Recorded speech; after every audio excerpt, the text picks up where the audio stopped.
This is the rundown from WUFT News, exploring our community from top to bottom. I'm Kristen Shermont-Spina. Coming up on the show, a UF expert breaks down Florida's recent crackdown on Kratom and 7-OH.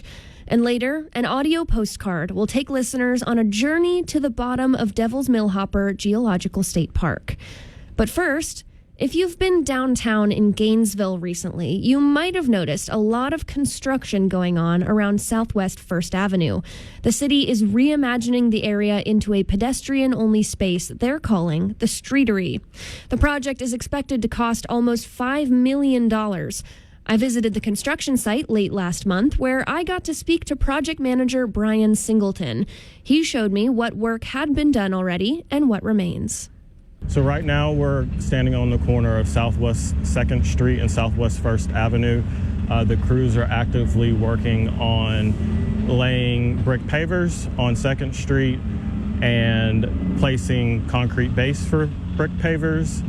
And on the eastern end, there's a lot of underground work going on associated with stormwater drainage and underground electrical work. What is the ultimate goal for this area? Once the construction's all finished, sometime in October, I think, what do you hope people will see once it's finally done? So the goal of the project is a completely flexible pedestrian street or pedestrian plaza where during non-events, people can come and enjoy the space, sit down, take a break, enjoy one of the adjacent businesses, and then for events, having power receptacles, lighting, some furnishings for community gathering events, whether they're concerts, farmers markets, and things of that nature.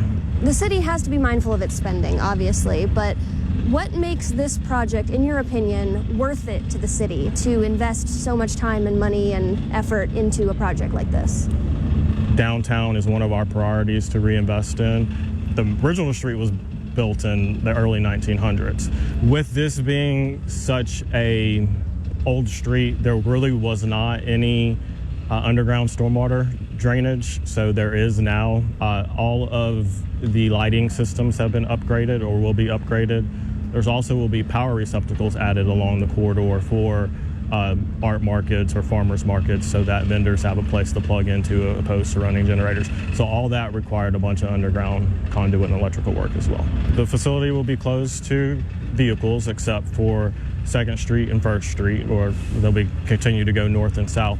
But outside of that, it's essentially a pedestrian mall, pedestrian plaza. Is the city expecting any secondary benefits from a space like this in terms of pedestrian safety or traffic safety? So with closing a street to vehicles, it improves the atmosphere for pedestrians. So now pedestrians can take the entire street to enjoy and not have to think about cars.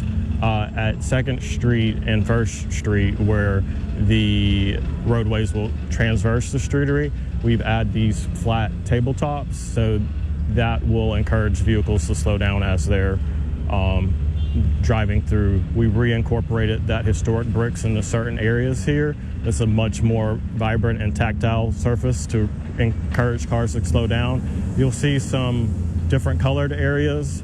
Those are new bricks that will allow ADA crossings or wheelchairs or things of that nature. It's very hard to transverse over those historic bricks with those type of mobility devices, so that's why those other areas are there and those tabletops. People have had a lot of questions and concerns, especially local businesses, around this construction and the project itself. What would you say to kind of assuage some of those concerns from both people who live in Gainesville and also the businesses who operate here? We definitely appreciate the businesses being patient with us as we go through this construction effort. They are actually very excited about, the final product. We want to remind everybody that the businesses are open. Please, still come downtown and visit these businesses as we go through this construction project.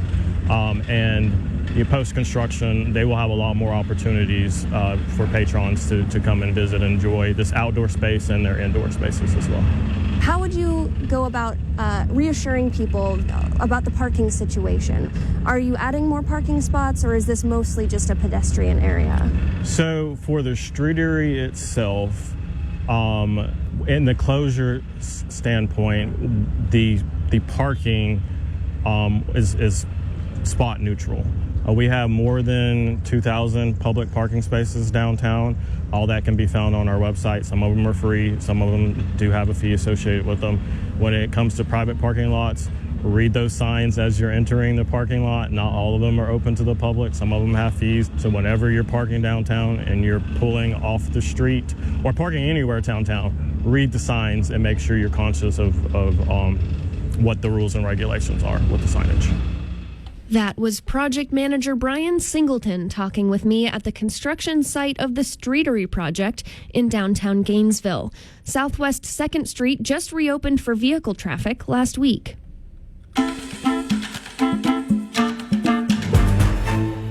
If you're just joining us, this is the rundown from WUFT News. I'm Kristen Shermont-Spina.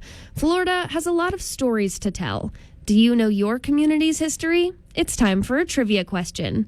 What Levy County lighthouse is the oldest still standing on Florida's west coast?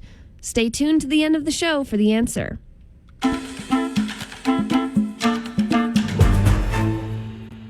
Late last month, Florida Attorney General James Uthmeier announced he's updating rules around restrictions on 7-OH.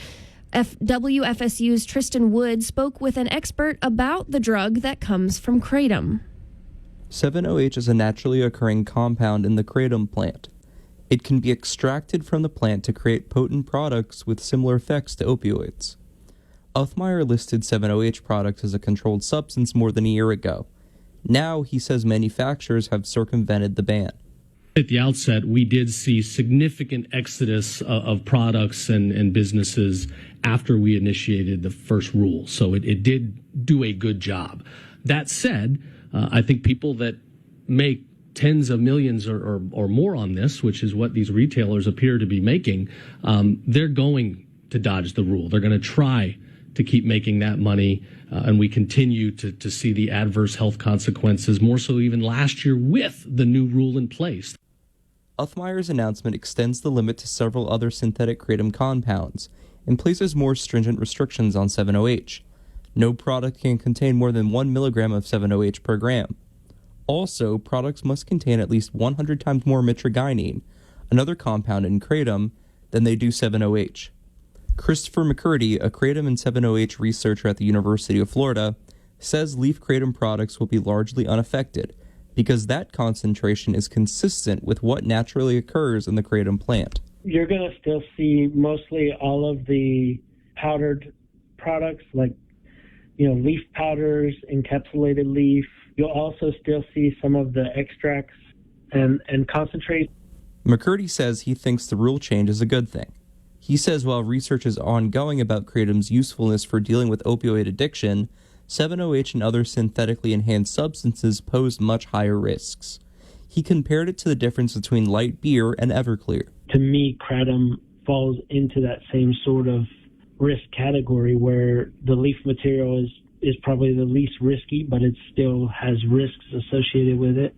And as you concentrate and increase the amount of that one consumes, you start to run into riskier business. But McCurdy says the rule will be hard to enforce.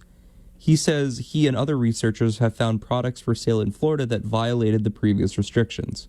From time to time, we will go out and spot purchase products from smoke shops or gas stations here basically in Gainesville, but I would extend it to around the county. I've personally seen them for sale other places in Florida just on my drives. Since the product is only listed as a controlled substance in Florida, the protections only go so far. Residents could still purchase it in other states and bring it across state lines, or order it for delivery. But McCurdy says the new restriction will help to protect people who know little about 7-OH or are just buying it at the gas station.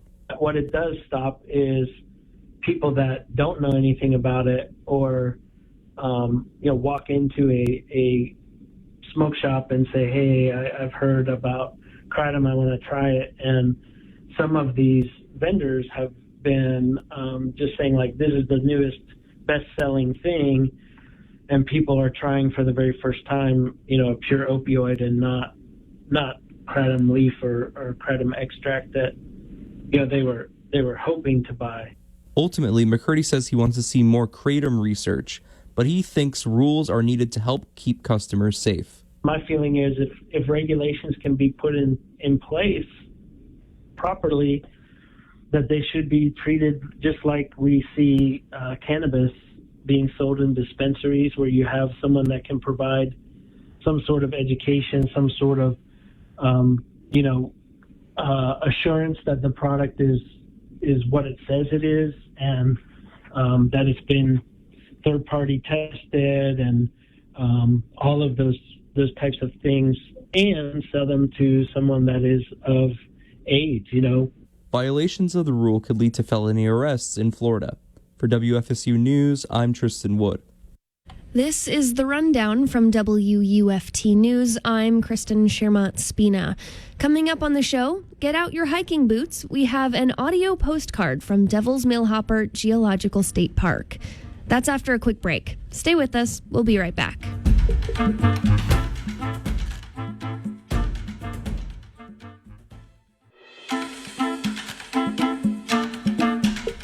Welcome back to the rundown. I'm Kristen Shermont-Spina. And now for an audio postcard. You can think of each story as an auditory exploration of North Central Florida. These are stories where the people closest to the story tell the story. Today, we're visiting Devil's Millhopper Geological State Park. Active adults, families, pet owners, and hikers can walk around the upper loop of this trail, which is mostly dirt path lined with trees.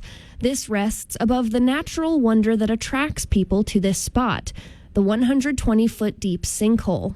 WUFT's Krista Jensen visited the park in Gainesville to speak with some of the visitors about why they're enjoying this natural landscape.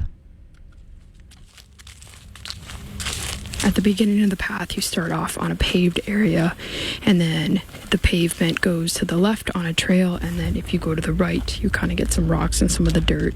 There's leaves all over the ground. You get that just surreal nature feeling. I'm here with my friend Britta Goldman. Oh, well, this is like one of my favorite spots in town, to be surrounded by the trees. And it's like, how do you say? Like, it's phenomenal, like unreal. Having the Devil's Hole, and you can climb down, get elevation. I really love it.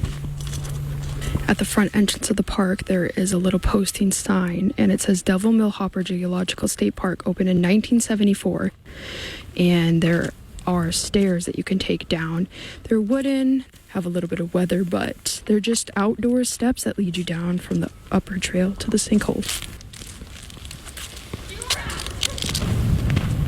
I'm going up and down the steps because it's the best cardio you can get in Gainesville. Just that it's a treasure that we have this, and it's so close to where a lot of people live. Some people just walk here or bike here. I live 5-minute drive away, and I'm just very grateful that we have all these beautiful places to be outdoors and be active in this area. Right now I'm making the descent to the sinkhole. There's quite a few steps.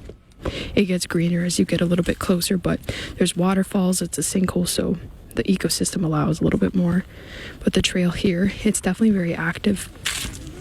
My name is Rachel Etcheberry.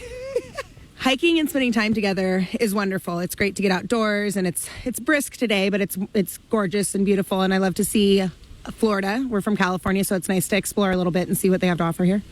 We don't hike as much as we would like to hike. So my daughter actually did her first real hike yesterday. So she thought it was including with a wagon before. So that was hilarious. But yeah, so not as much as we would like. But well, we came out here today because my cousin wanted to go in the sinkhole, mostly. But it's also just nice to see the different, I feel like, scenery here because you actually see levels and I don't know, it's not just flat Florida, no offense. But yeah, it was nice.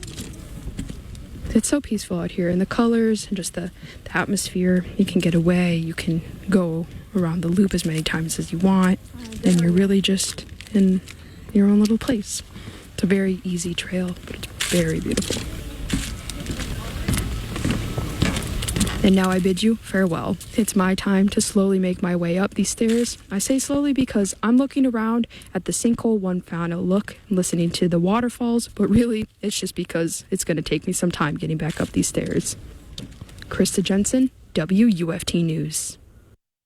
Krista Jensen with that audio postcard of Devil's Millhopper Geological State Park in Gainesville. If you're just joining us, this is The Rundown from WUFT News. I'm Kristen Shermont-Spina. As a reminder, our trivia question this week: what Levy County lighthouse is the oldest still standing on Florida's west coast? The answer's coming up at the end of the show. That's after a quick break. Stay with us. We'll be right back.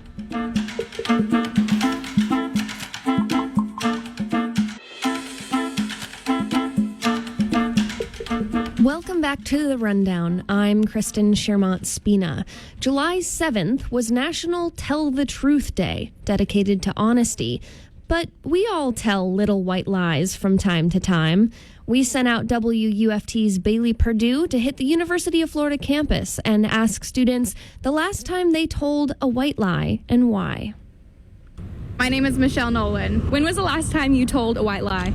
A couple weeks ago, my grandmother sent me a giant clock to hang up in my house, and it was really tacky, and I told her that it had arrived broken, so I couldn't put it up. I defend this lie. It was thoughtful that she sent it to me, but also it basically was like this weird collage pattern of like 8 different colors, and none of it matches where it's supposed to go. Oh, my name is Kayleen Castle. My roommate made banana bread, and I tried it, and I said it was really good, but it tasted so bad. My name is Aditya Vishegu. So when was the last time you told a white lie? The last time I told a white lie was when I told a friend that I couldn't study with them because I honestly just wanted to study by myself. I don't know. I think it's a good positive. I think it's sometimes important to, set priorities, especially, when you can't study with people effectively. Yeah, my name is Molly Murphy. When was the last time you told a white lie? So one of my friends had me listen to the new Taylor Swift song, the one that's in the new Toy Story movie, and I told her I liked it, but my secret is that Taylor Swift is not my favorite. My name's Katie Howard. That I'm almost there when I'm actually just getting in my car. I was meeting up with friends to go play beach volleyball at the Southwest Rec Center, and I was running late because I didn't want to get out of bed. They knew I was lying. Also, we all know we're lying when we say we're on our way. My name is Jordan Tellez. My girlfriend's dad and I are really into shoes, and I used to have a bunch of shoes that he got me, and some of them I kept and some of them I didn't, but I never told him. So he referenced a shoe one time. It's like, oh, you saw that shoe, right? And I was like, yeah, of course. But I sold the shoe actually. So How much did you sell it for? So it was I'm really into sneakers, so it was worth $500. So I was like, maybe it's okay to get the $500. So yeah, that's kind of worth it. Do you stand behind this lie? Yeah, because we have a great relationship, and I feel if I actually told him, he wouldn't care at all. So Those were responses from University of Florida students answering the question about their most recent little white lies. It was produced by WUFT's Bailey Perdue.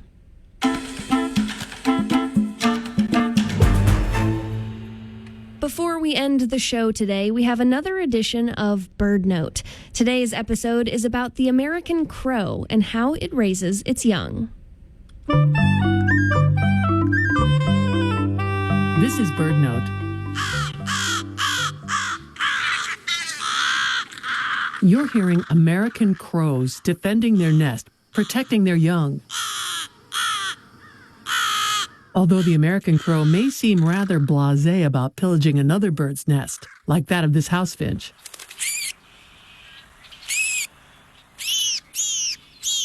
It regards a threat to its own young as a punishable offense. Crows are territorial, very protective of their food sources, ferocious and fearless as parents. Young crows fledge, or leave the nest, when they're around 5 or 6 weeks old and nearly the same size as adults. But they still can't feed or protect themselves. Fortunately, their parents look out for them for months. In fact, immature crows don't mate until they're at least 2 years old. They often stay with the family all that time, learning from the parents and even helping with next year's brood. To protect their young, adult crows dive bomb people, cats, and other birds or animals. They strike with their feet, whip with their wings, and peck if they get a chance. The best thing you can do when there are baby crows around is keep your distance.